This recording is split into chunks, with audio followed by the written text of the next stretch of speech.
ang junk bonds ay long-term loans or debt. Tinawag silang junk dahil mas mataas yung chance na hindi mabayaran ng borrower yung utang nila. And ang bonds na ito ay mayroong lower ratings kaysa sa investment grade bonds. So they offer high returns para maka-attract ng investors. So let's start with the 1980s. During this time, dito na nag-boom yung junk bonds. Kalimitan ito ang ginagamit ng mga small companies or yung mga companies na nag-i-struggle na makapag-raise ng money. Ito din ay nakatulong sa mga companies na makapag-merge and nakatulong din to sa kanila para protektahan yung companies nila para dun sa mga pag-takeover sa kanila ng mga ibang company.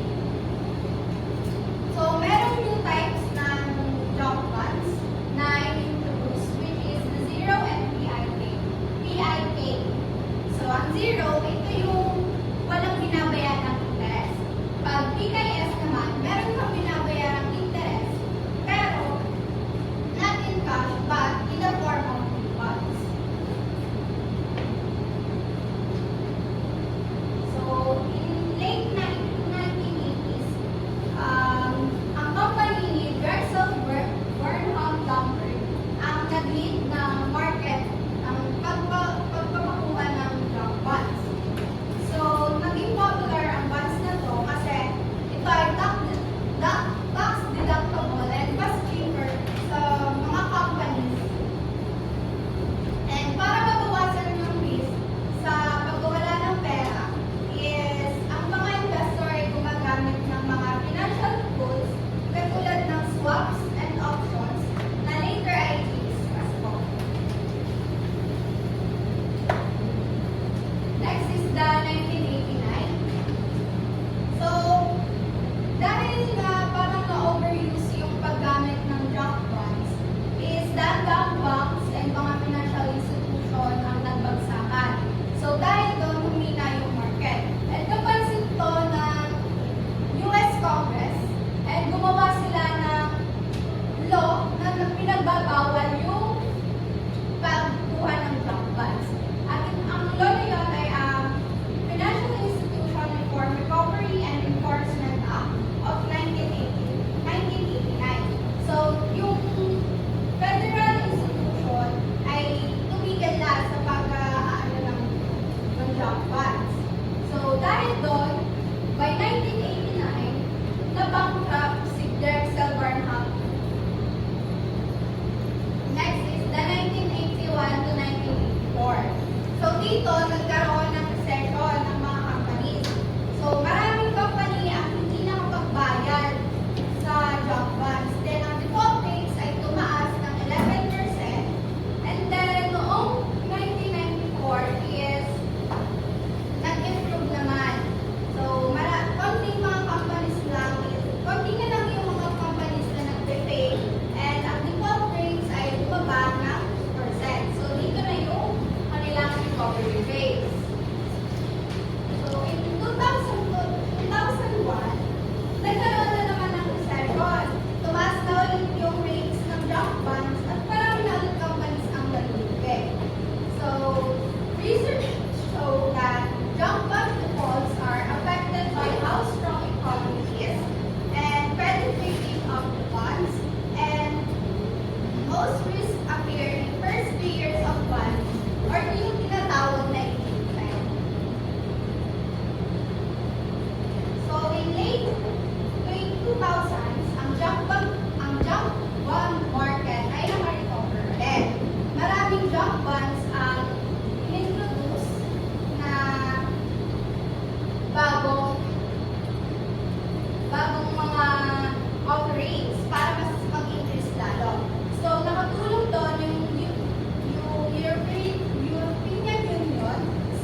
junk bond deals minus AAA corporate bond deals. So, ginagamit ito para ma-measure kung gaano ka-strong yung economy and gaano ka-weak yung economy.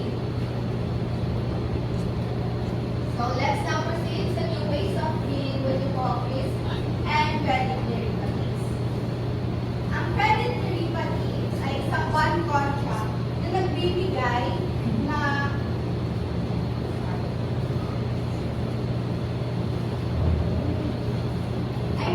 ang credit derivatives ay isang financial contracts na ginagamit ng mga investors para makapag-transfer ng risk sa iba. Merong different credit derivatives. Ito ay ang credit swap, total return swap, and credit option.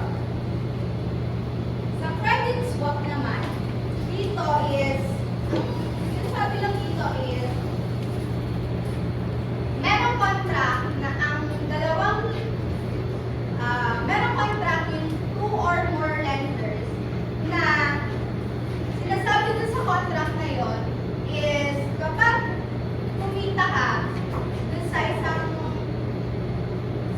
bank mo, kunwari, ay magbibigay ka ng portion ng kita mo dun sa another na kakontract mo. For example, may dalawang bank, si Bank A and si Bank B. So, si Bank A is nasa Batangas, si Bank B nasa Cebu. Sila is nagkaroon sila na credit swap na kontrata. Ngayon, ang gagawin nila, yung kita ni Bank A na, let's say, 25 million, and kita ni Bank B na 25 million din, is ibibigay ni Bank A kay Bank B yung kalahati doon.